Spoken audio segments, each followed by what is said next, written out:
I was at Agenda 2000, and one of the people who was there was Craig Mundy, who is some kind of high mucky muck at Microsoft. I think Vice President of Consumer Products or something like that. And I hadn't actually met him. I bumped into him at an elevator, and I looked at his badge and said, I see you work for Microsoft. And he looked back at me and said, oh yeah, and what do you do?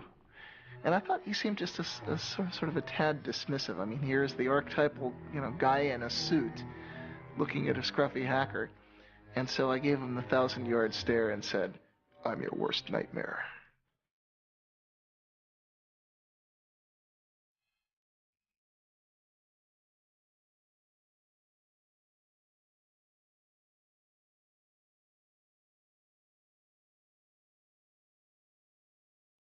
For most of its short but colorful history, the computer industry has been dominated by the Windows operating system. But that could soon change, as Windows faces a strong challenge from Linux. Silicon Valley has long been the place to develop new technology, start new companies, and get really rich. Now the Valley is the front line in a revolution fighting for that most politically incorrect of ideas, individual freedom. Day and night, a loose confederation of hackers and programmers zaps bits and pieces of computer code around the world as it builds the tools to set computer users free. Using open information and the free exchange of technology to achieve its goals, this revolution began in the 1980s with the free software movement and the GNU project, and now is most commonly associated with Linux and the open source movement. We do have one sector that is taking off today. It is the Linux-related sector. And I thought this might be a good opportunity to say, what is Linux? And I'll answer this question for you. Many of you probably already know, but there are 12 million users out there. A computer operating system developed by hundreds of programmers collaborating on the internet. A challenge to Microsoft Windows NT. Very popular for its speed. And so this is what the craze is about. To kind of explain what Linux is, you have to explain what an operating system is. And the thing about an operating system is that you're never ever supposed to see it, because nobody really uses an operating system. People use programs on their computer. And the only mission in life of an operating system is to help those programs run. So an operating system never does anything on its own. It's only waiting for the programs to ask for certain resources, or ask for a certain file on the disk, or ask for the programs to connect them to the outside world. And then the operating system steps in and tries to make it easy for people to write programs. Open source is a way for people to collaborate on software without being encumbered by all of the problems of intellectual property, having to negotiate contracts every time you buy a piece of software, have a lot of lawyers involved. In general, we just want to get the software to work, and we want to be able to have people contribute fixes to that, etc. So we sort of sacrifice some of the intellectual property rights and just let the whole world use the software. Before there could be Linux, there was Richard Stallman and the free software movement. I mean, think of Richard Stallman as the great philosopher, right? And think of me as the engineer. Richard Stallman is the founding father of the free software movement. Through his efforts to build the GNU operating system, he created the legal, philosophical, and technological foundation for the free software movement. Without these contributions, it's unlikely that Linux and open source would have evolved into their current forms today. I joined the MIT Artificial Intelligence Lab in 1971. I joined a thriving community of hackers, people who loved programming, loved exploring what they could do with computers, and they had developed a complete operating system, entirely written there. And I became one of the team that continued to improve the operating system, adding new capabilities. That was my job, and I loved it. We all loved it. That's why we were doing it. And we called our system the incompatible time-sharing system, which is an example of the playful spirit which defines a hacker. Hackers are people who enjoy playful cleverness. Well, it first started going wrong as the outside world started pressuring us to have passwords. We didn't have any passwords on our computer. And the reason was that the hackers who'd originally designed the system realized that passwords were a way that the administrators could control all the users. And they didn't want to build tools, you know, locks and keys for the administrators to control them. So they just didn't do it. They left that out. And we had the philosophy that whoever's sitting at the computer should be able to do whatever he wants, and somebody else who was there yesterday shouldn't be controlling what you do today. When they put passwords onto one of the machines at MIT, I and a bunch of other hackers didn't like it. I decided to try a subversive sort of hack. I figured out how to decode the passwords, so by looking at the database of encoded passwords, I could figure out what each person would actually type to log in. And so I sent messages to people saying, hello, I see that you've chosen the password mumble, or whatever it was. How about if you do as I do? Just type enter for your password. It's much shorter, much easier to type. And of course, with this message, I was implicitly telling them that the security was really just a joke anyway. But in addition, I was letting them in on this hack. And eventually, a fifth of all the users on that computer joined me in using just enter as their passwords. Where did the ideas that led to what is now called open source, how did that begin? Who began that? Well, it actually began with the start of computers, because at that time, software was just passed around between people. And I think it was only like in the late 70s, early 80s, that people started really closing up their software and saying, no, you can never get a look at the source code. You can't change this software, even if it's necessary for you to fix it for your own application. And you can actually blame some of that on Microsoft. They were one of the real pioneers of the proprietary software model. In the mid-1970s, a group of hackers and computer hobbyists in Silicon Valley formed the Homebrew Computer Club. In the club's January 31st, 1976 newsletter, Bill Gates of the recently formed Microsoft wrote an open letter to the community where he made a point-by-point argument for the relatively new concept of proprietary software. Up to that point, the practice of computer users had been to freely pass around software with not much thought given to its ownership. Known as an open letter to hobbyists, Bill Gates writes, "To me, the most critical thing in the hobby market right now is the lack of good software courses, books, and software itself. Without good software and an owner who understands programming, a hobby computer is wasted. Will quality software be written for the hobby market?" Gates goes on to write, "The feedback we have gotten from the hundreds of people who say they are using BASIC has all been positive. Two surprising things are apparent, however. One, most of these users never bought BASIC, and two, the amount of royalties we have received from sales to hobbyists makes the time spent on Altair BASIC worth less than $2 an hour. Why is this? As the majority of hobbyists must be aware, most of you steal your software. Hardware must be paid for, but software is something to share. Who cares if the people who worked on it get paid? Is this fair? One thing you don't do by stealing software is get back at MITS for some problem you may have had. MITS doesn't make money selling software.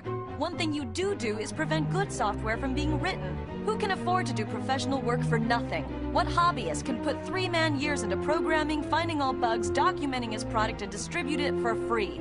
The fact is, no one besides us has invested a lot of money in hobby software. What about the guys who resell Altair BASIC? Aren't they making money on hobby software? Yes, but those who have been reported to us may lose in the end. They are the ones who give hobbyists a bad name and should be kicked out of any club meeting they show up at.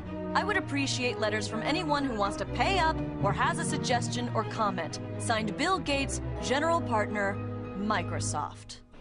In the late 70s and early 1980s, Richard Stallman was doing artificial intelligence research and coding at the MIT Artificial Intelligence Lab.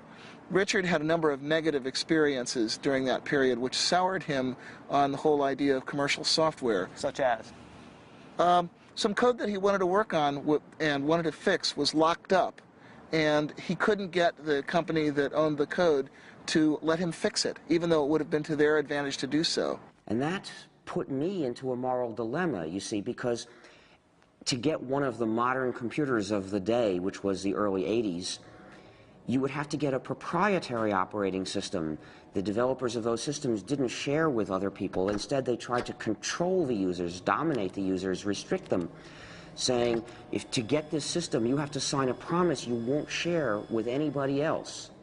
And to me, that was essentially a promise to be a bad person, to betray the rest of the world, cut myself off from society, from the cooperating community.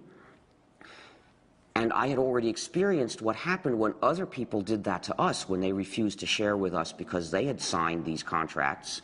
And it hurt the whole lab, kept us from doing useful things before. So I just wasn't going to do that. I felt, this is wrong. I am not going to live this way. And from experiences like this, he developed a profound hostility to the idea of intellectual property in software. He eventually acted this out by founding the Free Software Foundation. So I looked for another alternative, and I realized I was an operating system developer. If I were to develop another operating system, and then as the author encourage everyone to share it, say, everyone, you can come and get it, use this, form a new community, not only could I give myself a way to keep using computers without betraying other people, but I'd give it to everybody else too. Everybody would have a way out of that moral dilemma. And so I realized this was what I had to do with my life. I actually began the project in January of 1984. That's when I resigned from my job at MIT to start developing the GNU operating system. Now, I should explain that the name GNU is a hack, because it's a recursive acronym. It stands for GNU's not Unix. You see, so the G in GNU stands for GNU. And what the name means is I was developing a system that was like the Unix operating system, but was not the Unix operating system. This was a different system. We would have to write it completely from scratch because Unix was proprietary. We were forbidden to share Unix. We couldn't use Unix. It was useless for a community. So we had to write a replacement for it. Throughout the 1980s, as Richard Stallman was building the GNU project, computer scientists from the University of California at Berkeley were developing their own free operating system. Known as Berkeley Unix, or BSD, it was based upon the Unix kernel which had been licensed from AT&T. However, due to legal problems with AT&T and fragmentation of the source code, hackers and other non-institutional users were slow to adopt it. Well, Unix consisted of a large number of separate programs that communicated with each other. So we just had to replace these programs one by one. So what I started doing was writing a replacement for one program, and then another, and then another, and then people started joining me because I published an announcement inviting other people to join me to help write these programs. And by around 1991, we had replaced practically all of them. What were some of the programs that you... Well, we had to have a complete system, you need to have a kernel, which is the program that allocates resources to all the other programs. You need a compiler, which translates a program from readable source code that programmers can understand into numbers, mysterious numbers that the computer can actually run. You need other programs that go with the compiler to help do this job. You need a debugger, you need a text editor, you need text formatter, you need mailers, you need lots and lots of things. There are hundreds of programs in a Unix-like operating system. I saw Stallman's announcement. Actually, I met him in February of 1987. He came to give a 5-day tutorial on Emacs at our company. And during the day, he would explain new ways to think about Emacs and ways to extend and enhance it and to use the Emacs source code for better or worse. But in the evening, he was busily working on this compiler, and he had not yet released it to the public, so he was being a little bit careful about who got to see the source code. But I was very eager, and when he first announced it in June, I downloaded it immediately. I played with it. I got some pointers from him, and when I sent the source code back to him, he was very actually amazed at how quickly I was able to ramp up on his technology. Whenever we worked on something at Stanford or in the university, we would get, mostly at the time we were working off of machines from Digital Equipment or Sun, mostly Sun. Whenever we would get a Sun machine, the first thing we would do is we would spend literally days downloading GNU free software from the internet, building it and installing it on that Sun machine. The crucial thing about GNU is that it's free software. Now, free software refers not to price, but to freedom. So think of free speech, not free beer. The freedoms that I'm talking about are the freedoms to make changes if you want to, or hire somebody else to make changes for you if you're using the software for your business, to redistribute copies, to share with other people, and to make improvements and publish them so that other people can get the benefit of them too. Now, those are the freedoms that distinguish free software from non-free software. These are the freedoms that enable people to form a community. If you don't have all these freedoms, you're being divided and dominated by somebody. My first experience contributing to free software came in late 1989, early 1990. I was working as a graduate student at Stanford University on computer-aided design tools. One of the pieces I needed was a tool called a parser generator. Well, the Free Software Foundation under Richard Stallman had created a great tool called Bison. I needed a tool that worked with C++. Bison worked with C. I modified Bison to create something called Bison++. And it was a tremendous feeling of empowerment to be able to take a piece of software that was available and create what you needed in a very short piece of time by modifying it. I put it back on the internet, and I was amazed at the number of people that picked it up and started using it. In fact, I remember going to job interviews. I at various times considered just going out and getting a job, and I'd gone to a job interview, and I was talking with one of the people, and I started asking them about what tools they used, and they said, gee, we use Bison++, and I said, oh, I'm the author of Bison++. Free software generally does have a copyright, it does have an owner, and it has a license. It is not public domain. If we put the software in the public domain, somebody else would be able to make a little bit of changes and turn that into a proprietary software package, which means that the users would be running our software, but they wouldn't have freedom to cooperate and share. To prevent that, we use a technique called copyleft. The idea of copyleft is that it's copyright flipped over.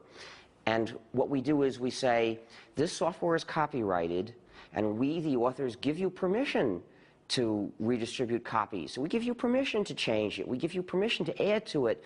But when you redistribute it, it has to be under these terms, no more and no less, so that whoever gets it from you also gets the freedom to cooperate with other people if he wants to. And then in this way, everywhere the software goes, the freedom goes too, and it becomes an inalienable right to cooperate with other people and form a community. And so what is that, the license? What is that? Well, copyleft being a general idea, in order to use it, you have to have a specific example.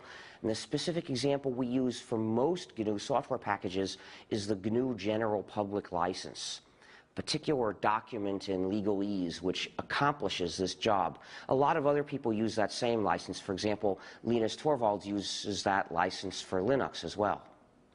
Well, the license I use is the GNU General Public License. That's the one that Richard Stallman wrote, and I think it's a really astounding contribution. It's one of the few software licenses that was written from the standpoint of the community rather than from the standpoint of protecting a company or, as is the case with the MIT and the BSD license, performing the goals of a government grant program. And the GPL is really unique in that it's not just a license, it's a whole philosophy that I think motivated the open source definition. I don't hide that a lot of what I do came from Stallman. A crucial step in the growth of GNU, Linux, and the free software movement was the creation of businesses based upon the software and philosophy.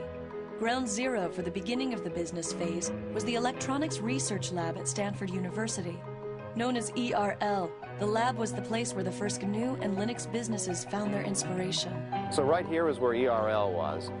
That would have been the entrance over there next to the Electrical Engineering McCullough building. So you walk in, you come in, you walk down the hallway down here, My office would have been about here, and then right across the hall from that was Michael Tiemann's office. Michael Tiemann took and started a company, Cygnus Software, but the idea was to sell consulting and services around the GNU free software. And, well, Michael's done very well with Cygnus. Well, I spent a lot of time working out how we were going to make money, and in the original GNU Manifesto, which is the last chapter of the GNU Emacs manual, Stallman proposed a number of different possible ways to make money. From the beginning of the free software movement, I've had the idea that there's room in it for business to be done. One of the advantages of free software is that there's a free market for any kind of service or support. So if you are using software in your business and you want good support, you have a choice of people to go to for it. You have a choice of businesses that are in the business of providing you with support. So they're going to have to, in general, give you good support, or you'll go to somebody else. With proprietary software, support is a monopoly. There's one company, typically, that has the source code, and only they can give you support. So typically, you're at the mercy of a monopoly. That's the case, for example, with Microsoft. So no wonder the support is so bad. The benefits of free software were tremendous, but the cost of supporting it internally made managers very, very nervous. And so the fundamental idea I had was, if we could build a model that could deliver 2 to 4 times the support and hand-holding capability that an internal engineer could provide, and we could do it at 1/2 to 1/4 the cost, that would meet the test of whether or not people would actually buy. And by about the fall of that year, we had all of the things worked out about who we needed on the technical team, what the terms of the sale would be, what the key price points were, and we actually received our incorporation in November of 1989. One of the most difficult things in starting our company was actually finding a name for it. I explained this to one of my friends. We were having difficulty, and he returned an email message that basically just had a bunch of words with the name GNU in it. And Cygnus was the one that looked least obnoxious and least obscene. I can say very clearly that Cygnus was the first business that specialized in free software. Cygnus supported free software, filled a very essential niche, because we had this great software. You could get it for nothing, but you couldn't get support, and they made their money by charging for support. The GNU project started by building a toolkit of basic development tools such as a C compiler, a debugger, a text editor, and other necessary apparatus. And their intention was eventually to develop a kernel to sit underneath those and be the center of the operating system. By about 1990, they had successfully developed that toolkit, and it was in wide use on a great many variants of Unix, but there was still no free kernel. The kernel happened to be one of the last things we started to do, and we had started it not long before. And that's when Linus Torvalds came along. Linus or Linus? What's your preferred pronunciation? When I speak Swedish, it's Linus. When I speak Finnish, it's Linus. When I speak English, it's Linus. And I really don't care how people pronounce my name. But Linux is always Linux. He developed a kernel and got it working faster than we got ours working, and got it to work very nicely and solidly. His kernel is called Linux. The initial goal was my very personal goal, to be able to run a similar environment on my computer that I had grown used to at the university computers. And I could not find anything that suited me for that, right? So having been doing computers for all my life, basically, at that point I just decided that I'll do my own. Most of the inspiration early on came from Sun OS, which was what I was using at the university at the time. Which university? University of Helsinki in Finland. From 1991 to about 1993 was really, I guess, the infancy period of Linux. That was when it was still only alpha or beta quality. It was relatively unstable, although even then it was a good deal more stable than a lot of what are now called production operating systems. Linus used the traditional tried and true method of writing one program that does the job, and he got it to work quickly, in fact, faster than I would have thought was possible. The term for it is monolithic, which means that basically the OS itself is one entity, indivisible, while in a microkernel, the operating system kernel is actually just a collection of servers that do different things, and then they have a common protocol for doing communication between themselves.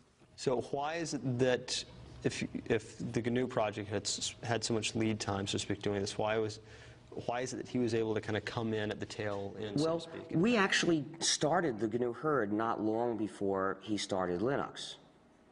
And as it happened, though, we chose a design that's a very advanced design in terms of the power it gives you, but also turns out to be very hard to debug. We decided to divide up the kernel, which traditionally had been one program, to divide it up into a lot of smaller programs that would send messages to each other asynchronously to communicate. And the problem is that that style of programming has a great deal of potential for bugs, which are often very hard to figure out because they depend on does this program send this message before or after this one sends that message. And the result was, it took us years to get the thing to work. What is Linux's relationship to the GNU project? Well, there's relationships to GNU on kind of multiple levels. One is just the philosophical level of thinking that making your source open is a good idea. When Linus developed the kernel, he wasn't doing it for the GNU project. He did it independently. And he released it independently, and we didn't know about it. But some of the people who did know about it decided to look for what else they could find to put together with that kernel to make a whole system. And they looked around, and lo and behold, everything they needed was already available. What good fortune, they thought, but actually there was no chance about it. They had found all the pieces of the GNU system, which was missing just the kernel. So when they put all that together, really they were fitting Linux into the gap in the GNU system, but they didn't know that. There's a lot of these programs done by the Free Software Foundation and done by other people like Linux, and there's a symbiosis between Linux and the programs, so that the programs run on Linux and at the same time, and they take advantage of Linux as a platform, while Linux takes advantage of the programs by just being able to use them. What programs? For the main one is actually the GNU C compiler, which without a C compiler it would not have been possible to make Linux or most of the open programs available. Linux uses the GPL, and I agree with the kind of philosophy behind the GPL. That said, the GPL itself is not a very pretty document, which is probably just because no lawyers can ever be very pretty.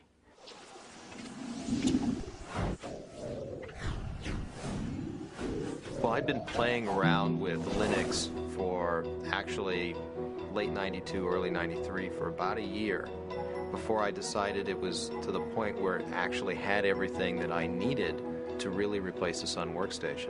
And I was looking for a way to have a Unix workstation at home. At the time, we used Sun SPARC stations in the office at Stanford. Those machines cost us about $7,000. Now, I desperately wanted a Unix machine at home. There's always this thought you get as a graduate student, gee, if I could work at home, then I would be so much more productive. I would graduate sooner because I would finish my thesis sooner. Well, is it true? Well, you can judge, you know. Most people end up spending a lot of their time becoming more productive so that if they ever actually worked on their thesis, they'd finish it in a day. It takes a while sometimes. So I decided I wanted a Unix machine at home. And I went out there and was able to use Linux together with a PC. For about $2,000, I put together a system that was 1.5 to 2 times faster than that $7,000 Sun SPARC station. That was absolutely amazing. I had 1.5 to 2 times the speed at 1/3 to 1/4 the price. Light bulbs went off. I knew there was an opportunity here. This was a chance to really do something better than what Sun has done around open source. and Linux? I called it Linux originally as a working name, and that was just because Linus, and the X has to be there. It's Unix. I mean, it's like a law. And what happened was that I initially thought that I can't call it Linux publicly because it's just too egotistical. And that was before I had a big ego, right? They thought they were taking a whole bunch of components and putting them around Linux. So they ended up calling the whole thing a Linux system, and somehow that term caught on. And the result is there are now 10 million people using this variant of the GNU system, the GNU/Linux operating system, and most of them don't know it. Some people advocate that it be described as GNU/Linux. I mean, what's your thought on that? Is that justified, or? Well, I think it's justified, but it's justified if you actually make a GNU distribution of Linux. The same way that I think that Red Hat Linux is fine, or SUSE Linux, or Debian Linux. Because if you actually make your own distribution of Linux, you get to name the thing. But calling Linux in general GNU Linux, I think, is just ridiculous. I got involved in Fall '93 because I was sent a copy of the first CD-ROM commercial Linux distribution, which was called Yggdrasil. It was produced by Adam Richter. And I got a copy because I had been myself writing free software for a long time, since the early 80s. I was actually one of the early GNU contributors myself. And I was absolutely astonished. I was completely astonished because I'd been a software engineer for nearly 15 years at that point, and according to all the rules I knew about controlling complexity, keeping your project groups small, having closely managed objectives, Linux should have been a disaster, and it wasn't. Instead, it was something wonderful, and I was determined to figure out how they were getting away with that. In order for Linux to grow beyond the world of the computer programmer, it needed a use, an application that made it a must-have technology. That threshold was crossed with the development of a program that made complex websites possible. That program is the Apache web server. The killer app of Linux was undoubtedly the Apache web server. If you look at the history of Linux, the adoption curve of Linux and the adoption curve of the Internet exactly track each other. 1993, which was when the Apache web server project really got started, was also the beginnings of the popular ISP explosion, when the Internet first became a mass market commodity and the idea of web-based electronic commerce and mass communication became real. I think it was one of the first applications that caused people to go, wow, if I install Linux, I get some tangible benefit from doing so, right? I mean, clearly there were a lot of interesting applications on Linux at the time, this being maybe 2 or 3 years ago when this thing really started to take off. But there wasn't a driving, you could almost say business case for someone to use Linux versus using NT until, I think, Apache. And a lot of the things that plugged into Apache and enhanced Apache. I mean, when you went to go out and build a server farm, it was much more cost-effective, real dollar terms, to build it on Linux and Apache than it was to build it on IIS and NT, even if it meant that you had to spend a little bit of money to train your staff to learn how to use that or to find people who were knowledgeable. But the good news was that that knowledge wasn't very expensive because there are all these college students out there who had been using Linux for a long time and were very familiar with it. If you look at the trend curves in web servers, Apache has steadily been gaining in market share ever since. It's up to something like 66% now. It's steadily clobbered all of the closed source competition. And that's because it's more reliable, it's more flexible, it's more extensible. It does what webmasters actually need. And the combination of Apache and Linux found its way into a great many commercial shops. Essentially, Apache became the application that motivated internet service providers and e-commerce companies to choose Linux over Microsoft's Windows. It would probably run best on Linux and on FreeBSD. And the reason is the communities around those operating systems are also the communities that contribute the most back to Apache, right?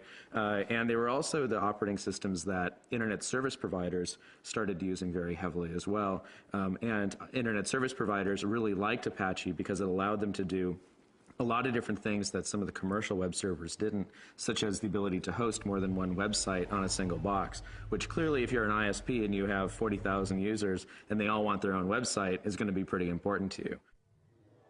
One of the key factors in the growth of Linux was the creation of companies that specialized in the distribution and support of the operating system itself. Among these companies, Red Hat Software is the best known. Red Hat started as the product of Mark Ewing. While he was working at IBM, he wanted a little better Linux distribution. He started playing around. Found out he spent more time maintaining his Linux distribution than he did working on his new project. So he sort of started the distribution itself. He met up with Bob Young, who at the time was running a company called ACC Bookstore, which was a mail-order PC Unix catalog. And Bob kind of knew he wanted something, more his own to market rather than reselling other people's products. And he was fairly good at marketing. And Mark knew he needed some marketing help because he was fairly good at the technical parts. So they kind of got together. I started working with Red Hat in May of 1995, basically right out of NC State, along with Eric Trowan, who me and him combined make up employees number 4 and 5. And we actually reported to work at an apartment that Mark Ewing used to live in. We took it over as kind of the development part of Red Hat Software, and stayed that way till about November of 1995 when a toilet we had in the apartment kind of exploded, flooded our downstairs neighbor, and she got a little upset, and the apartment folks found out we were running a business there instead of actually living there at the same time, so they decided to throw us out. So at that point we had about a week to go find our first office, which we did, and get ourselves moved in a hurry. So.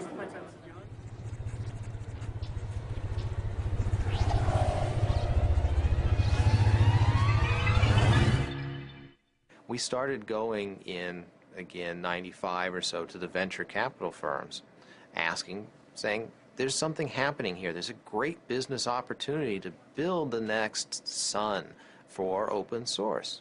Well, the venture capitalists looked at this and said, gee, you're selling systems, the software's free, this is kind of scary. We're not sure that we want to put money in. And by the way, we funded other systems companies, and it hasn't really panned out. We're scared. I came to the U.S. about 3 years ago, and the reason really was that I'd been spending like 6 or 7 years at Helsinki University and decided that it was time to see the real world and not just university life. Especially this area had a lot of the most interesting work being done. So I just decided that let's try to move halfway across the world and give this a try, and it's turned out pretty well. Do you see this as temporary or long-term? Well, we saw it as temporary at first, and I think it's certainly looking like it's turning long-term. Our youngest daughter is both a U.S. and a Finnish citizen because she was born here, and the older one is speaking both Swedish and English, so.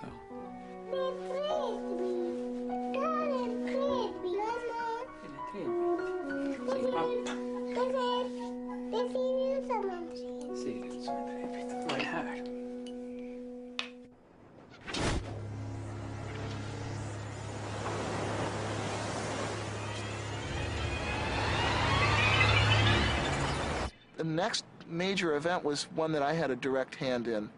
I wrote a paper called The Cathedral and the Bazaar, which was my observations, my anthropological analysis of what it was that made the open source world work. We didn't call it that then. We're still using the term free software primarily. So it was my observation of what made the free software world work and why we were able to produce extremely high quality software in spite of constantly violating all of the standard rules of software engineering. In that paper, I was setting up a contrast between two different styles of development, two opposed styles of development. One, which is the conventional closed development style, which I called the cathedral style. In that one, you have tight specification of objectives, small project groups which are run in a fairly hierarchical, authoritarian manner, and you have long release intervals. On the other hand, what I identified as happening in the Linux world was a much more peer-to-peer, decentralized market or bazaar-like style in which you have very short release intervals and constant solicitation of feedback from people who are formally outside the project, a very intense peer review process. And the startling thing was that the more I looked at this, the more it seemed that trading away all the supposed advantages of conventional closed development for that one single advantage of massive independent peer review actually seemed to win, actually seemed to get you good results. The reason Netscape is important is that they were the first large company to participate in open source. We had Cygnus providing support, but we didn't really have much business. And Netscape went to open source essentially as a way to fight Microsoft, which was giving away Internet Explorer, but not letting anyone else have the source code, not letting companies collaborate. Working as part of the sales force, I got a good idea of why people bought our software and what it took to make our software successful in the marketplace against competitive products. However, the problem we were seeing is that as time went on, our software was being competed against by other people's software, particularly Microsoft's. And as time went on, the price of our software had to drop because other people were giving their software away at no charge or at little charge. No, the real problem was that they feared that Microsoft would achieve a monopoly lock on the browser market, and they would then use that monopoly lock to pervert, actually, the HTTP and HTML standards that the web depends on. And once they had turned those standards into lock-in devices, they could then use that control to drive Netscape out of the server market, which is where it was making its real money. My concern was that as time went on, Netscape's business would be threatened by the fact that we didn't have enough people to do all the things we needed to do as a company in order to keep our software viable in the marketplace. The Netscape release happened in early 1998, and I was told later, I had no idea at the time, that it came about as a direct result of the right people having read The Cathedral and the Bazaar. The Cathedral and the Bazaar, the paper by Eric Raymond, was a significant influence on Netscape's decision to release source code. Came as a complete shock to me. I wasn't really ready for the thought that I was changing the world, even by accident. However, it was not by any means the only influence on that decision, and not necessarily the most important one when all is said and done. As I said, Netscape had already been talking about releasing source code for quite some time before anybody had ever heard of Eric's paper. Linux Congress in early 1997, which was the first place that I gave that paper. And one of the people who heard it was Tim O'Reilly of O'Reilly Associates. And he thought it was pretty intriguing. And he asked me to give it at his first Perl conference, which was later that year in fall of '97. And apparently what happened, I was told later, although I had no idea this was happening at the time, is that some people from Netscape actually heard the paper at the Perl conference and took those ideas back to Netscape, and they kind of lit a fire there. The role of my paper was essentially to make the internal case at Netscape, to make the business case for why Netscape should release its source code. The paper was called Netscape Source Code as Netscape Product. A strange title. Essentially, what the title meant was that, in my opinion, we needed to think of source code not just as something that was used in creating our products, but as something that was a product in its own right, something that customers might use, other people might use. I then looked at what the business models might be if we release source code for our products. How would we license them? How would we sell products in this environment? Then I looked at the competition, particularly Microsoft. What would they be likely to do if we release source code? Was there some way they could use our source code against us? I used Eric's paper as an example of how distributed development could work, how a company could develop software not just using their own people, but also working with people on the internet. And that's why I included a reference to Eric's paper in my paper. Once my paper was circulated, the people who read my paper would naturally enough find a reference to Eric's paper and read that as well. And who was involved in making that happen at Netscape? Primarily, the person who made the actual decision was Jim Barksdale. And this turned out to be important later, that our big win, the big score that gave us mainstream visibility and credibility with investors, came not because of bottom-up evangelism from a bunch of engineers, but because one strategist at the top saw the potential power of this method and then essentially imposed that vision on everyone underneath him. When I completed the paper, I first gave a copy to Mark Andreessen, who was co-founder of Netscape and was at the time in the senior management team at Netscape. Mark then gave a copy of the paper to several other people within Netscape management, including Jim Barksdale. I'm not sure exactly when Jim and the other senior managers made the actual decision. I believe it was in early January sometime. Netscape actually announced that it was going to release the source code on January 22nd, at the same time that they released that they were going to give Communicator away for free. When Netscape decided to release the source code, people sort of got a wake-up notice that said, you know, hey, maybe there is something to this idea of releasing source code and doing development with people outside your company. So Netscape's decision brought a lot of public attention to the idea of free software, what became known as open source, and brought a lot of attention to the Linux operating system, which was one of the most prominent examples of open source software at that time.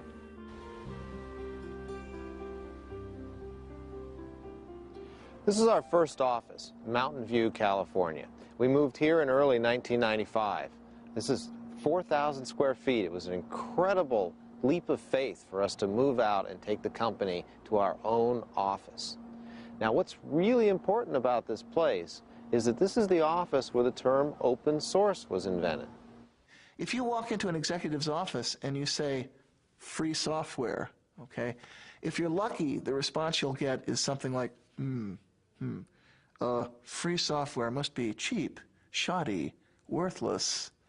And if you're not lucky, it has associations with the Free Software Foundation's wholesale attack on intellectual property rights, which, regardless of what you think about the ethics of that, it's lousy marketing. It's not something that businesses want to hear. So Eric Raymond knew that there was a problem. We'd been calling this free software, but people took the term free and associated with free of charge. They thought that you couldn't make money or you couldn't sell, which is exactly the wrong concept. We wanted to get across the idea that the software was open and that the source code was available. Very important pieces. We had this meeting at the VA offices in Mountain View where Eric, myself, and Christine Peterson from the Forsyth Institute joined us, as well as several other people. Christine Peterson was there by phone. John Mad Dog Hall was also there by phone. A guy named Todd Anderson, who later worked for SUSE for a while, was there. Sam Achman, who now runs Penguin Computing, was there. He was an employee of VA at the time. Well, we came up with the concept of open source. We called Linus, in fact, and asked Linus if he liked it. He was interested. He liked it. Eventually, we came up with something that replaced free software. So that was the beginning of open source. How did you choose the words open source? Do you remember? You know, I think Christine Peterson was the person who really came up with the idea. We wanted, again, the idea that the source code was out there and it was open. There weren't many choices. Well, since the first three recipients have spoken for the open source movement, I think I should speak about the free software movement.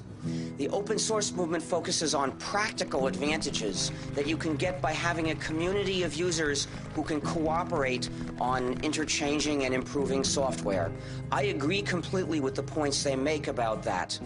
The reason why my views are different, why I am in the free software movement rather than the open source movement, is that I believe there's something more important at stake, that freedom to cooperate with other people, freedom to have a community is important for our quality of life. It's important for having a good society that we can live in, and that is, in my view, even more important than having powerful and reliable software. But I think some of the people in the free software camp are a little scared by the commercialization. And, you know, of course, a rebel is put off by success. I think that commercialization is very important. We want to mainstream this software. And I work with Richard Stallman, who's the gray-haired man of free software, on a regular basis. And I don't feel I have any philosophical differences. Me as author of the open source definition, and he is originator of free software as an organized thing, except for one thing. Richard wants all software to be free, and I think that free software and non-free software should coexist. That's the only difference we have. we decided early on that what we needed a definition. We needed a kind of meta license to define the term open source. And what we came up with is a document called the Open Source Definition. It's derived from the Debian Free Software Guidelines that were originally written by Bruce Perens. I had written the original draft of that, discussed it for a month with the Debian developers. Debian is a Linux distribution, and made it their project policy. And Eric and I decided to relabel what we'd written for Debian as the open source definition, and to say open source is software that gives you a list of 9 rights, which is in the open source definition. The first right is free redistribution. This doesn't mean free as in no price, it means liberty. You have to be free to redistribute your software to someone else, and actually no price is a side effect. You can charge for that redistribution or not. It has to come with source code so that someone can maintain a program. If they go from a PC to a Mac, for example, they can change the software.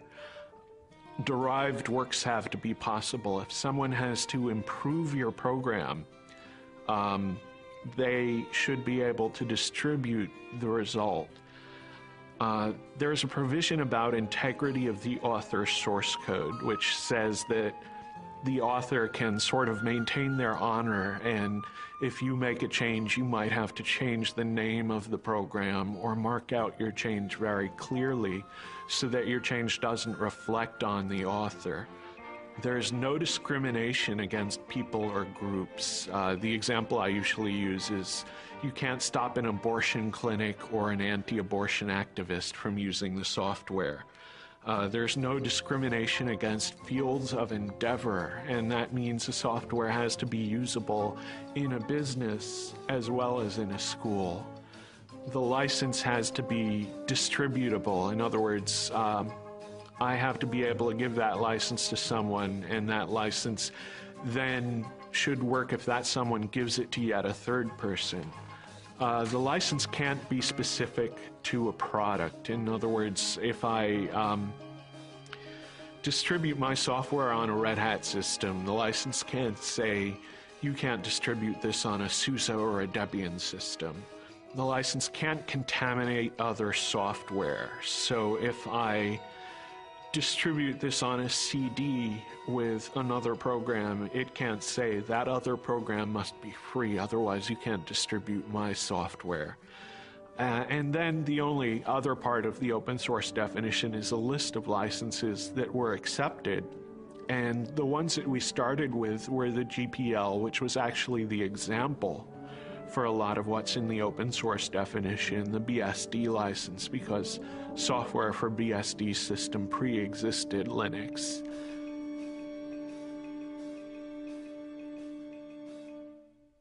I think the next moment that I thought was really pivotal was when the database vendors flipped over, which happened about 3 months sooner than I expected it to. It actually happened in late July, early August, that we got commitments to do Tier 1 ports from Oracle and Sybase and the other key database vendors. And why was that critical? Because we knew that in order for the open source story to be credible, and especially in order for the Linux story to be credible, we'd have to get commitments from independent software vendors to do ports of their applications to these platforms. And I was actually kind of worried. I felt that we were in a window of vulnerability between the time that we announced the open source campaign and the database vendors flipped over. That was the point at which hostile action by Microsoft or other closed source software companies, that was the point at which a serious marketing blitz might actually have sunk us. But once the big database vendors flipped over, that opened the way for other ISVs. That started a snowball effect going. Every 6 months or so, I would come back to the venture capitalists and I would show them the new numbers, showing more and more people adopting Linux, the new people porting, new users, and I'd show them our customer list. And our customer list was getting much more impressive. It was people like Cisco that were beginning to appear. People like, the .com companies were starting to show up on our customer list. And eventually the venture capitalists, they kept looking at it and they kept saying, oh, we can't quite do it. Finally, Linus appeared on the cover of Fortune because there was something happening with open source.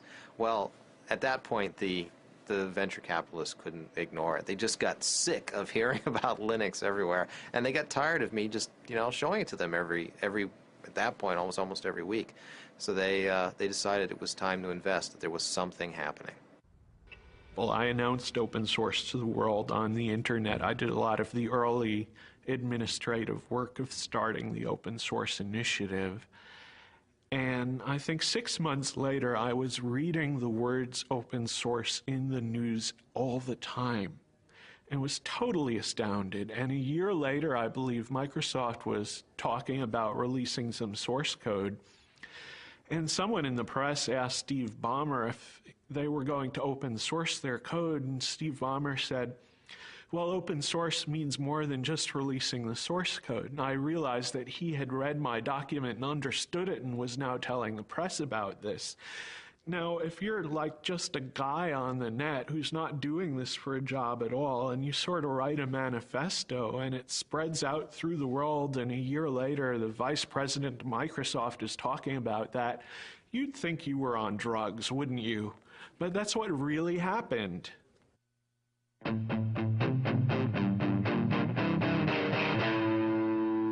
The local user groups tend to be more an issue of building a social network, especially getting people familiarized with the issues, also just acting as a kind of support network for people who do not, for example, have the ability to pay for a commercial support network. So one thing they're doing in this area, for example, is they're making these, I think it's once a month, they're having install fests, which means that people who have problems getting Linux installed on their machine, or have some issue, I mean, maybe they've actually installed Linux but want to set up the network in a specific way, can actually bring in their machines to this users group meeting. And there's a lot of people that are willing to help who've maybe seen that problem before.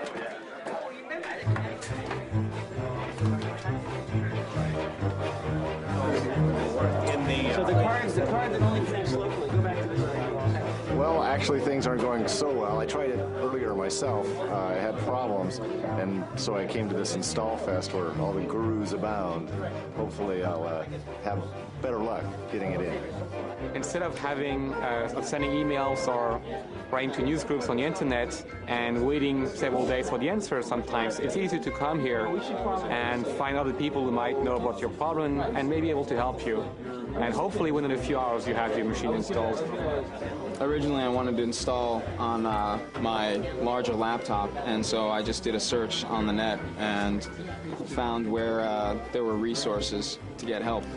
And I'm here today because I'm trying to put Linux on this little guy right here, which is a Toshiba Libretto. It's not the easiest thing in the world to do because it's a weird piece of hardware. So, how many chairs around here?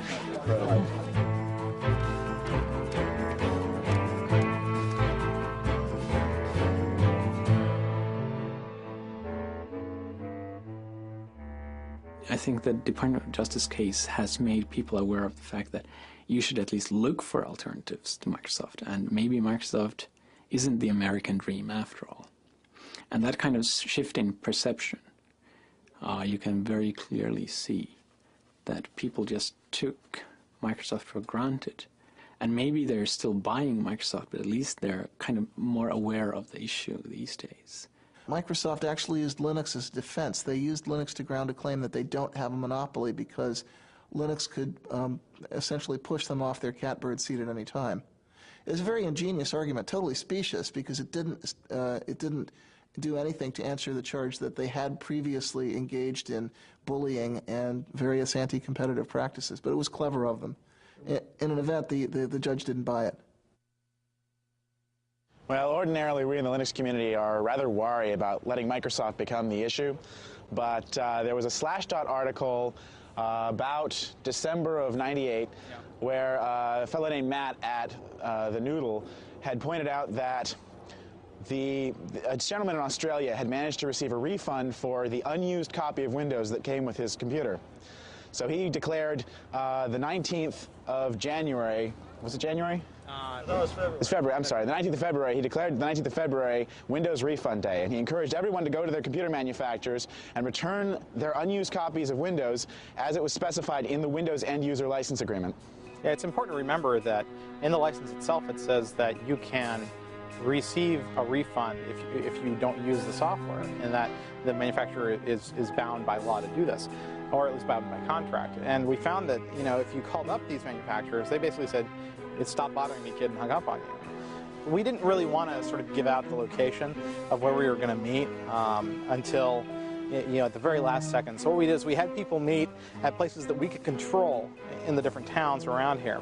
So I was the San Jose marshal, and I believe, Nick, you were the San Francisco? Rick Moen and I did San Francisco. Right. Yeah.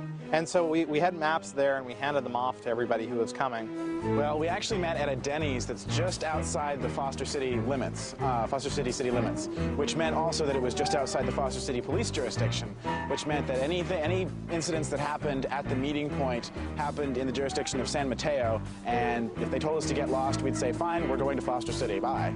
It's sort of the Dukes of Hazzard method of avoiding the cops, so. Well, actually, we marched on the other side of this building. We marched around and up onto the parking structure that's up there. And that's where Microsoft had a reception laid out for us with drinks and a big sign that said, you know, Microsoft welcomes the open source community. And the local news cameras got shots of Eric Raymond and the Microsoft representative. The Microsoft story seemed to mostly be that this was not an issue for Microsoft, but rather from the OEMs. So we all needed to go back to our computer manufacturers and try yet again to try and get a refund from them. We responded to them saying, you know, we've tried that, it's not possible. We need Microsoft to take action at this point. And they just repeated the tagline over and over again. You need to go to the OEMs, the manufacturers, and get your refunds there. We had about 150 people, probably about half of which had signs and such, so. Well, we ended up actually right in this courtyard here. Basically, we originally gathered outside. Various people sent groups in. People from the FreeBSD camp sent a couple folks in. We had Eric Raymond and Chris actually tried to go up eventually. And, they had blocked the elevators off to us. Where were their offices? Their offices are right up here on the 9th floor. We got some really nice press out of it. And we think as a result, Toshiba made it possible for you to buy laptops without the operating system on it. So it's a small victory, but, well, and even now, companies such as IBM and a lot of other computer manufacturers are allowing you now to buy machines that don't have Windows on them.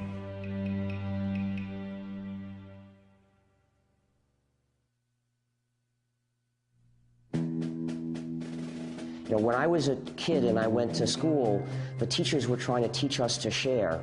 They said if you bring some candy, you can't eat it all yourself, you've got to share it with the other kids. But now the administration says teachers should be teaching kids to say yes to licensing. If you bring some software to school, oh no, don't share it. Sharing means you're a pirate. Sharing means you'll be put in jail. That's not the way society should work. We need the goodwill, the willingness to help other people, at least when it's not too hard, because that's the basis of society. That's the fundamental resource that gives us a society instead of a dog-eat-dog jungle. So what about people that say that if you have rampant piracy, it will eliminate the profit motive, and then in the creative works, software will not be? Well, they're wrong on both counts. For one thing, people are making a profit from developing free software, but for another, the freedom to have a community is more important. People that casually look at open source free software and think, well, because you're supposed to share and do it for people's goodwill, doesn't that seem somewhat communist? What's your response? Absolute nonsense. It makes me really angry when people do that. Well, back in 1989, actually, communism would have been a compliment. The word that people were using at that time was crazy. I wanted them to use capitalism. Communism is an ideology that forces people to share. If you don't share, you get thrown in jail or killed. In 1990, we got a visit from a director of an institute in Moscow University. And actually, I saw him in Helsinki just 2 weeks ago. But in any event, he came by And Richard Stallman had suggested that he visit Cygnus because he was interested in understanding how the free software model might apply to stimulating entrepreneurial innovation in Russia, of all places. And we had been kind of secretive about our business plan because we weren't really sure that it was going to work, and we didn't want to look too stupid if it failed. But I was very, very open with him, and the more I told him, the more he started shaking his head like this. And I finally said, what's wrong? And he said, this sounds too much like communism to be successful in Russia. You go to a gulag and end up in a mass grave with a bullet in the back of your head. Open source is not communism because it doesn't force people. Karl Marx did not invent helping your neighbor. It's not communist to have a commons. A commons existed long before communism as a philosophy of government. There are many commons in our lives. For example, we drive on the highway, something that is maintained for our common good. Actually, labeling our business model means that it misses the point a little bit. Whether it's communist or whether it's capitalist, the label doesn't matter. The real question is, how much value can you deliver? How scalable is the business? What kind of problems, what kind of rate of innovation can you sustain? And then however you want to label that is really up to you.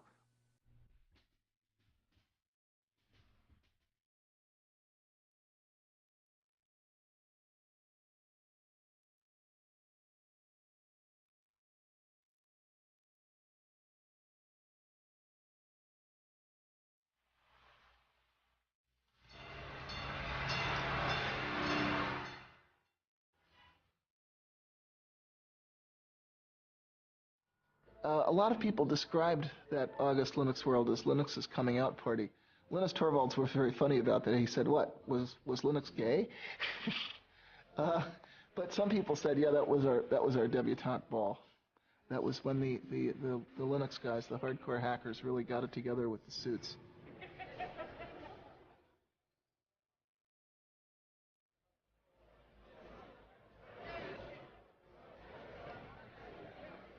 At 3 p.m. on August 10th, 1999, Linus Torvalds delivered the keynote address at Linux World. The crowd of 6,000 people began lining up at 12 noon.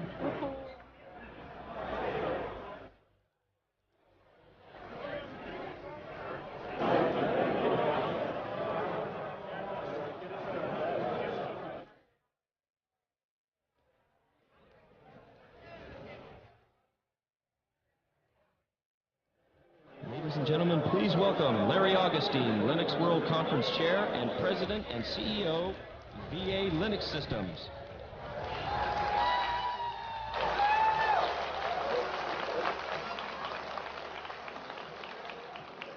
These guys have to clap. I pay them.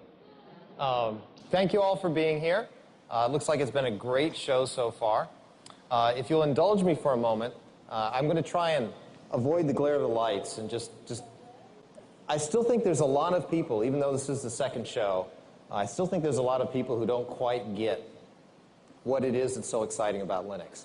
There's this great show going on next door, there's huge exhibits and everything, but it's the people out here that are the real contributors, not those companies. The person on next, I know you all know, so I don't have to give anything in the way of introduction.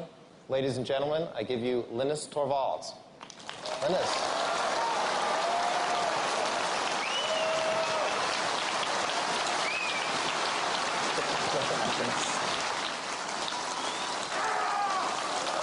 Calm down.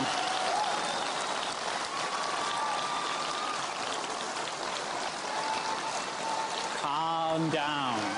Say, ooh. Yes. I don't want to just give one of my normal talks because I find them boring. Probably by now most of you find them boring too because you've heard them like 10 times.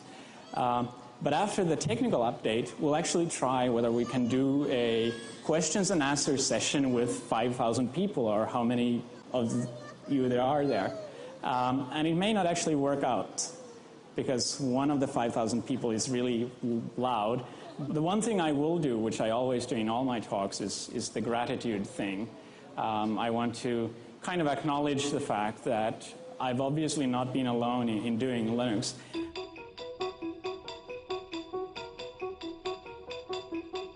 Red Hat up 228%. This is the IPO that everybody was waiting for. They, of course, are behind the Linux operating software. So here, you see all this search for something. RHAT. I know what it is.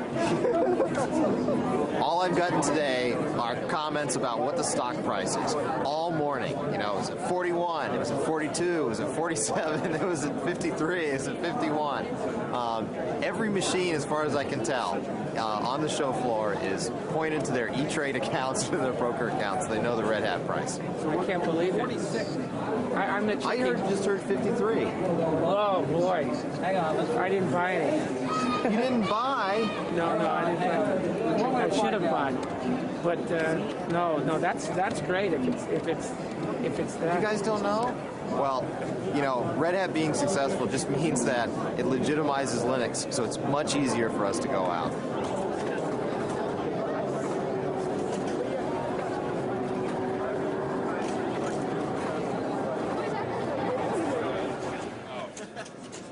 Yeah, our made-for digital homoerotic adventure tapes. The government confiscated that one. Yeah. It's kind of been a little bit divided. You've got a lot of people that are pretty hardcore, and they're kind of offended by that, you know, because they work really hard and they're not really getting maybe their fair share out of that. Some people do get ticked, and you know the thing that you see that on a lot of mailing lists or on Slashdot. You know, you'll read, this guy is really mad because he didn't get a chance to didn't get a chance to get stock from Red Hat. He didn't get a chance to get a job from this other company, you know. But the kind of the shocking secret there is that most of the really hardcore guys, you know, they don't care so much. The guys that are kind of really down in the trenches, they're writing this code because they need this code. If we could invite Richard Stallman, who's the founder of the Free Software Association, and Tim Ney, who's the managing director. There we go. Here it is. Now, Richard, I saw you playing your recorder in Paris at that Linux conference, but I didn't have an audio track. So would you get them to add audio to their video downstream next time? I don't have any control over that. Unfortunately, those things can only be done with non-free software. Okay. All right. We'll give you the award, and before you say a word, we'll have Tim and yourself hold up a little representation of the contribution towards the Free Software Association. So, very ironic things have happened, but nothing to match this. Giving the Linus Torvalds Award to the Free Software Foundation is sort of like giving the Han Solo Award to the Rebel Fleet. You see, some of you may not realize how far that analogy goes. But actually, let me tell you how we got here. See, what happened is, 15 years ago, if you wanted to use a computer, the only way you could do it was with proprietary software that divides and subjugates the users. And most people a lot of people didn't like it, but they saw no alternative. But some of us were determined to make an alternative, and we said we're going to develop a free operating system, a free software operating system that will give users the chance to have freedom while they use their computers. Now, a lot of people said, well, it's a nice idea, but it's so hard, we'll never get it done, so I don't want to participate. I don't believe you can ever get it done. But luckily, not everybody said that. And clearly, we knew we would eventually get the kernel done. But as it happens, somebody else did a better kernel before we did. Now, in the old days, we had an overall strategy for calling people's attention to the importance of freedom, to the freedom that they can have or not have when they use a computer. Well, what can we do about it? As far as I can tell, the only workable way of trying to change this and make that strategy work again is to spread the word that the operating system you're using is actually the GNU system, somewhat modified, of course. And when people know this, they'll take a look at the reasons we developed this system, they'll think about these issues, and some of them will decide they agree. So I ask people, please tell people this is the GNU system. It's the combination of GNU and Linux, so we can call it GNU/Linux.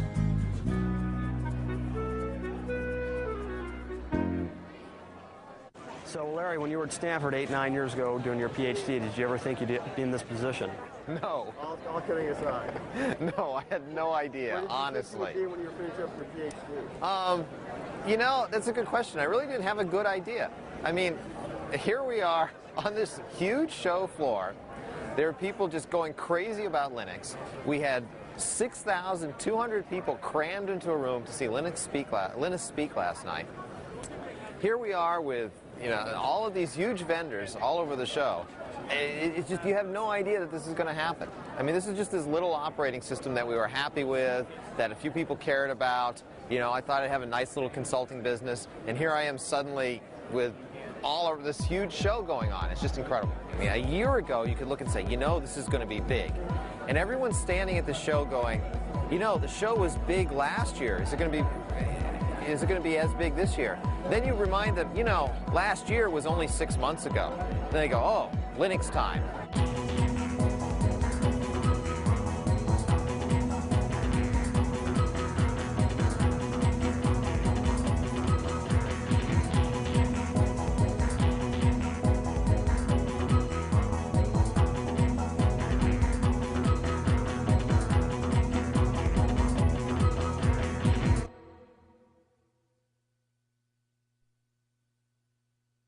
So leading up to the IPO, we had arrived actually in San Diego on Tuesday night. We spent Wednesday morning meeting investors in San Diego. We flew up to San Francisco. Spent Wednesday afternoon meeting investment firms in San Francisco. Then on the Thursday morning of the IPO was when our stock would be traded publicly. So it was nice that we had ended the tour in San Francisco, because we could go to the Credit Suisse trading desk the next morning to watch the public offering. And in San Francisco, being close enough to the company and to our families, we could invite people up to actually join us in the first trade. So I invited my wife, and we invited Linus and Tova and a number of other friends and people who worked in the company to join us. Whenever we invite Linus and Tova, they have 2 young children, and I have a daughter, Andrea, and we always bring the kids along. So we went into the Credit Suisse trading floor with all these traders, and there are these 3-year-old kids running around and chasing each other around the show floor, around the trading floor. So Linus and I walked in, and we walked up into the trading floor, and everyone was very excited, and we kept asking them, well, how's it going? Are things going okay? And they said, oh, it's we're really excited. We think things are going well. We don't want to say, you know, we don't want to jinx anything. We walked in. There was a big screen TV showing CNBC, and it was amazing to us, but the theme for the day was Linux.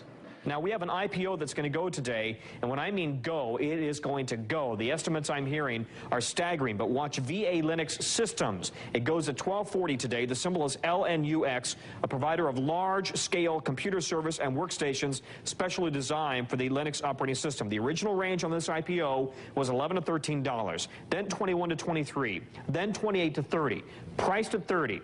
And the estimates I'm hearing, I don't want to repeat because I don't have a confirmation, but if they're true, they will blow your mind when this stock takes off at 1240. I turned to Linus and I said, gee, did you ever think, you know, you'd walk in here someday and Linux would be the theme on CNBC? And you know, Linus, in his joking way, said, oh, absolutely. So we walk in and they show us the buy and sell orders coming in, and it's incredible. We're seeing numbers like $320, $340 a share, and I'm just in complete shock. You know, this is over 10 times where we priced the offering. It was incredible. And I remember Linus just kind of sort of patting me on the back and saying, just, you know, relax. And it was pretty exciting to see that. I mean, it was just amazing. We were stunned. We were lucky that we were able to get back to the offices. We'd been in San Francisco, so we could come back to VA's offices to see everyone in the office for the IPO. We got back. We had everyone was obviously very excited. The IPO had done just tremendously well. We had a little party that we put together. It was interesting. While we were celebrating, though, there were plenty of people that were still trying to work. I recall cries of, be quiet, we're on the phone, we're working, as we went into the offices. One of the things I did was I gave the roadshow presentation for the employees back at the office so they could have an idea of what we'd been telling investors and understand exactly what we'd put together for them. But again, the story of the day is VA Linux now up 766% to $235 to $265. Sue, the best performing IPO ever. Here it goes. Sycamore Networks was priced at $38, surged to $270. This has just beat it. And by the way... So how do you feel about potentially billions of dollars of wealth being created from your creation, but you're not necessarily directly cashing out? So if I hadn't made Linux available, I mean, I wouldn't have gotten any money that way either. So I mean, it's a win-win situation. Just the fact that there are a lot of commercial companies means that there are a lot of Linux people who used to work on Linux kind of on the side. And now they get paid for doing what they wanted to do. And that helps me in the sense that I wanted them to work on Linux anyway.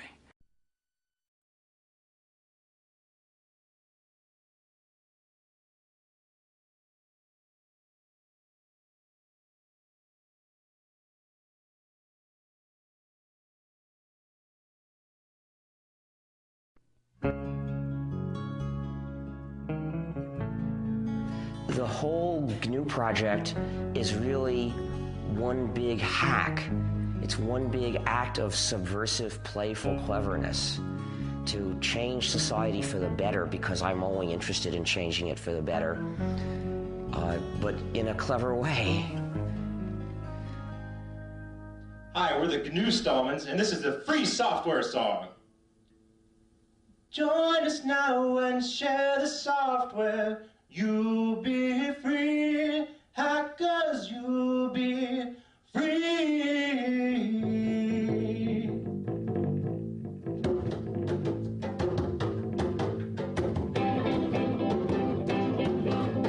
Orders may get piles of money, that is true. Hackers, that is true.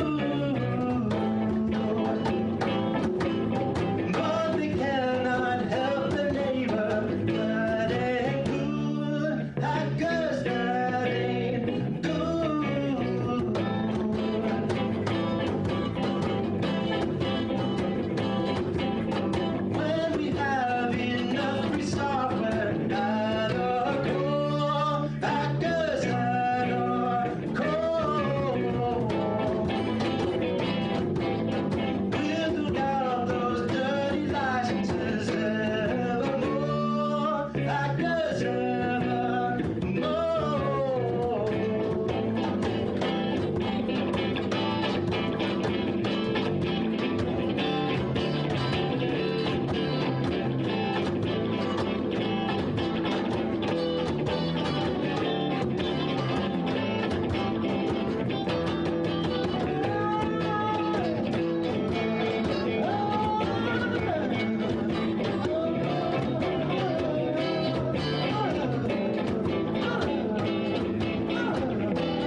for you to fix it for your own application.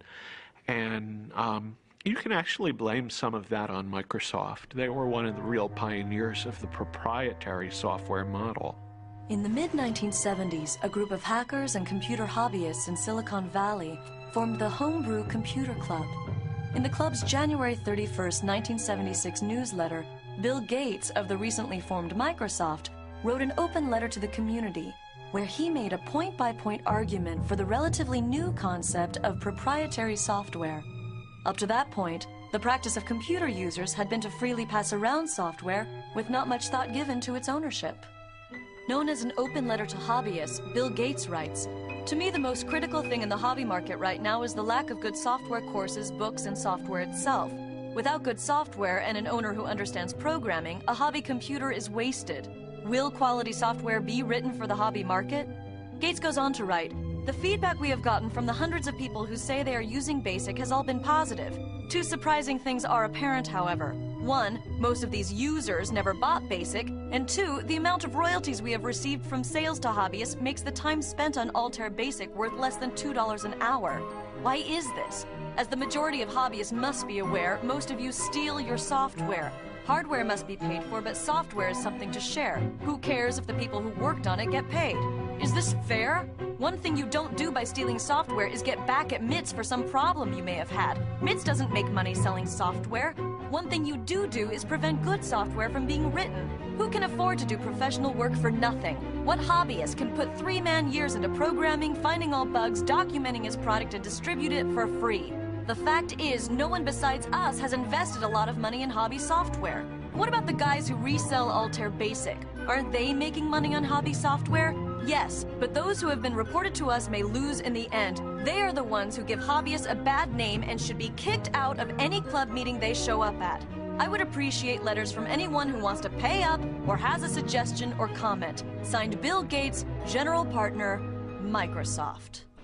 In the late 70s and early 1980s, Richard Stallman was doing artificial intelligence research and coding. That was my job, and I loved it. We all loved it. That's why we were doing it. And we called our system the incompatible time-sharing system, which is an example of the playful spirit which defines a hacker. Hackers are people who enjoy playful cleverness. Well, it first started going wrong as the outside world started pressuring us to have passwords. We didn't have any passwords on our computer. And the reason was that the hackers who'd originally designed the system realized that passwords were a way that the administrators could control all the users. And they didn't want to build tools, locks and keys for the administrators to control them. So they just didn't do it. They left that out. And we had the philosophy that whoever's sitting at the computer should be able to do whatever he wants, and somebody else who was there yesterday shouldn't be controlling what you do today. When they put passwords onto one of the machines at MIT, I and a bunch of other hackers didn't like it. I decided to try a subversive sort of hack. I figured out how to decode the passwords, so by looking at the database of encoded passwords, I could figure out what each person would actually type to log in. And so I sent messages to people saying, "Hello, I see that you've chosen the password mumble," or whatever it was. "How about if you do as I do? Just type enter for your password. It's much shorter, much easier to type." And of course, with this message, I was implicitly telling them that the security was really just a joke anyway. But in addition, I was letting them in on this hack. And eventually, a fifth of all the users on that computer joined me in using just enter as their passwords. Where did the ideas that led to what is now called open source, how did that begin? Who began that? Well, it actually began with the start of computers, because at that time, software was just passed around between people. And I think it was only like in the late 70s, early 80s, that people started really closing up their software and saying, no, you can never get a look at the source code. You can't change this software even if it's necessary.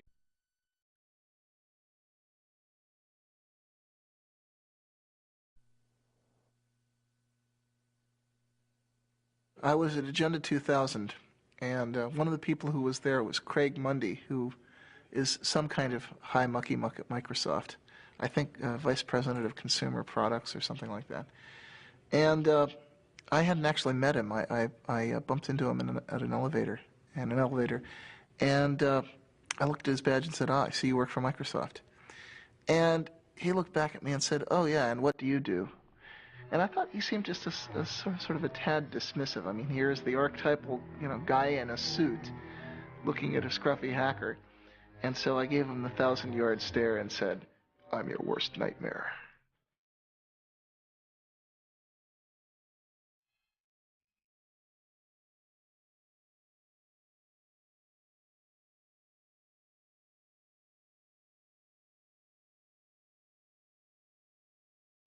For most of its short but colorful history, the computer industry has been dominated by the Windows operating system. But that could soon change, as Windows faces a strong challenge from Linux.